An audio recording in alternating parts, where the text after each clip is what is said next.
Hey everyone, thanks for joining us for this first edition of Vision, the show completely dedicated to the College of Arts and Sciences.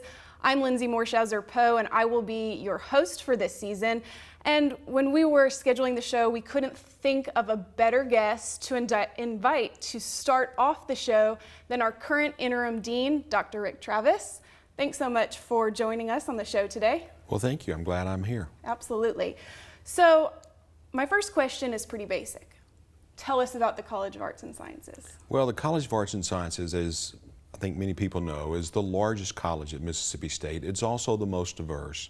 14 departments, over 20 majors. Right. So there's a lot going on in our college that I think really contributes not just to the whole mission of the university, but to very deeply to our students and our faculty. Right. And half of that College of Arts and Sciences is liberal arts. And the history of liberal arts, really the roots of it are in academia. Can you tell us about how that application in today's society is important? Sure. If you go back to the ancient Romans, ancient Greeks, there was this discussion originally in the liberal arts of focusing on things like logic, rhetoric, grammar. It was focused on thinking and discussing things. Aristotle talked about the idea of being a citizen as someone who was informed about a lot of issues and could carry on a coherent discussion and informed discussion. And so we take this idea of Aristotelian citizenship as being of having a public that's informed about a variety of things. You take this notion of classical liberal arts training. In the medieval ages, music, mathematics, and astronomy came to be also added to this idea. The goal of liberal arts was to educate someone who was well-rounded, who had knowledge about a lot of different things. And this is something that we in arts and sciences are still very much focused on, is the idea of creating graduates who know a lot about different things, because when you think about the next 40 years of their work career, they're going to be pursuing jobs that do not exist today. So in our sense, in our thinking in arts and sciences, it doesn't make sense to train someone to get a job for the next 3 years of their life. We're looking at preparing someone to be able to navigate 40 years in the working world. Wow, that's so interesting, and that's a great way to explain that large and diverse college that we are a part of, right? With that, and you kind of touched on this a little bit, but what are some benefits of being such a large and diverse college? Well, we know that being around people who are different than us causes us to think about new things in different ways, causes us to be more creative in some of the things we do. And this is what's happening in our college with our students. By having them be around so many different faculty members, and in fact, faculty members being around people who are different than them, we're giving them a breadth of knowledge that's vital. And just think about yourself. You're very knowledgeable in atmospheric sciences. Sure. You're also very knowledgeable in communication strategies. So you're a broadcast meteorology professor here at Mississippi State. Correct.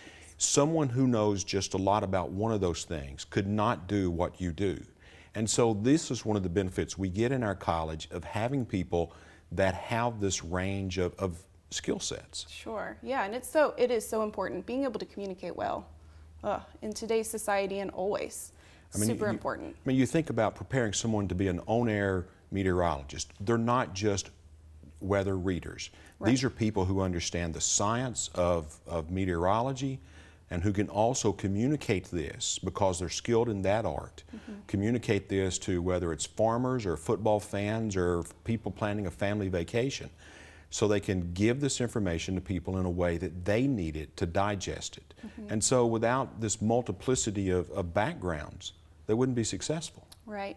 Now on the flip side of that, are there any challenges that the college faces because of the diversity? Well, I think we often face it with our own students of trying to convince them of why they need to be diverse. A geological sciences student, they'd probably just want to study geology. But if they're going to understand the implications of fracking, of these new technologies trying to extract energy from the earth, they need to understand the sociological, political, and public policy ramifications of what's going on. And this is part of what we're insisting they learn by having this diverse core. We also face the challenges sometimes with people around the state who don't quite understand the diversity of what's going on in arts and sciences, that they want to pigeonhole us. And well, all you do is teach freshmen and sophomores, right, isn't it? Okay.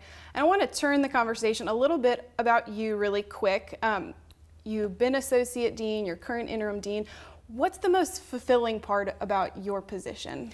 Getting to know the faculty and some of the exciting things they're doing in the creative endeavors, in their research, getting to look at these people and understand what they're doing in all sorts of breakthroughs, whether it's creative activities, breakthroughs in scientific areas. You know, just this last week, we've had new information in microbiology. We are now preparing the cover for the Organometallics Journal, which is the leading journal in that area. And then all the many things going on in your area in meteorology. Just this breadth of things. It's just fun hanging out with faculty and with students who are doing so many interesting things. Awesome. We didn't even get to cover all of my questions, or really half of what the College of Arts and Sciences covers, and we'll be able to do that in this show, thankfully. But we've got to toss it to break. Thank you so much for being here. Thank you. Absolutely. We'll have more after the break. We all depend on accurate weather forecasts to plan our day. That's why Mississippi State University is teaching students to forecast the future using real-world news sets as classrooms, putting scientific discoveries in meteorology to the test, while honing on-air reporting skills real-time with local TV stations. And we do it so well that at any given moment, 3 out of 4 weather forecasts across the nation are being delivered by MSU-trained meteorologists who are helping people make crucial decisions that impact their safety, working to ensure business continuity, and in many cases, saving lives. Predicting the future? That's what we're preparing for every single day, so that you can prepare for your day.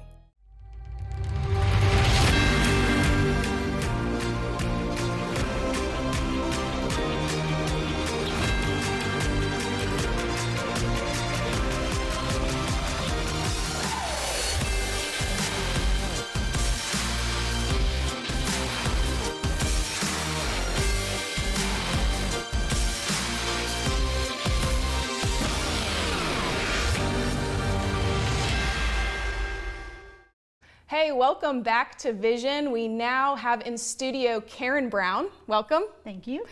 She's the Director of Communications for the College of Arts and Sciences, among many things that she does at the university.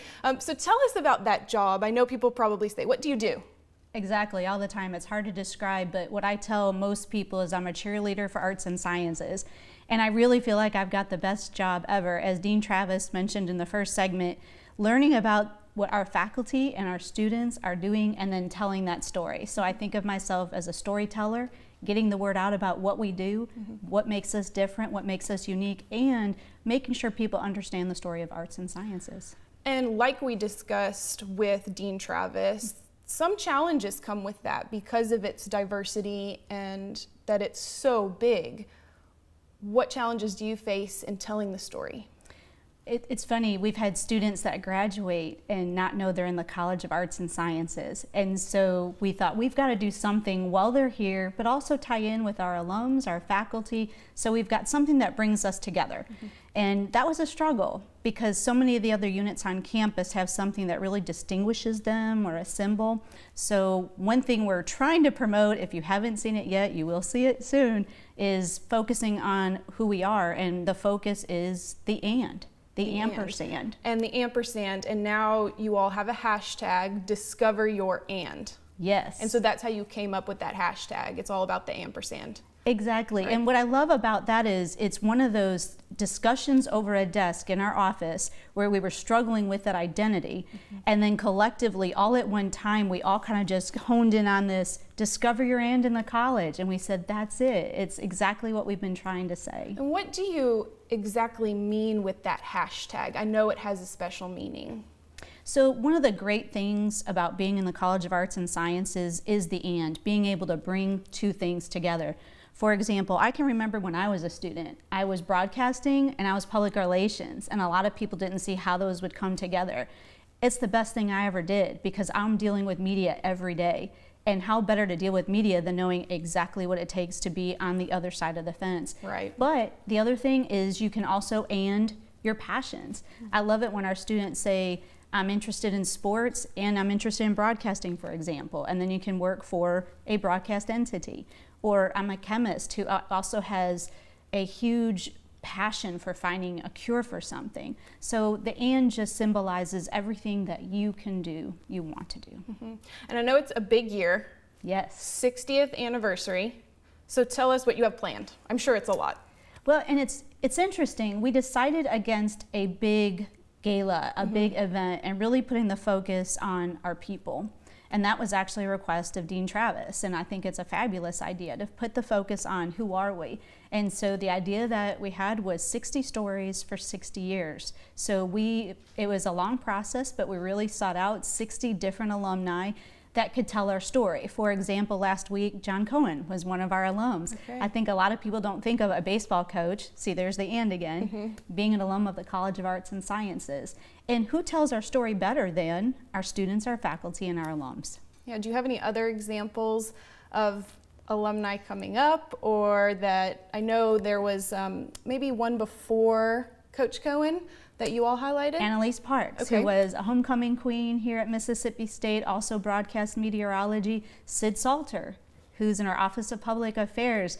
And what was really neat is when our staff were getting all of the different responses from the alums, getting excited and saying, listen to this quote, listen how the college changed their life. We wouldn't have known that had we not interviewed and asked for these different stories. Right. And they're just fabulous. So look Good. for those to be coming within this semester. And we can find those on all of the social media, Twitter, Instagram, and whatnot.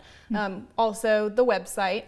Yes, so on our website at the top right side, if you click there, we've got the Discover Your And hashtag, and we're putting our stories there. And as you mentioned, we're on all social media platforms, Facebook, Instagram, Twitter, Snapchat. And so, once again, we want to communicate. We want it to be an open dialogue with our A&S family. Right. And there's also a Vision magazine. Can you talk about that just really briefly? Because that's part of why Vision, the TV show, right, Yes. is called Vision.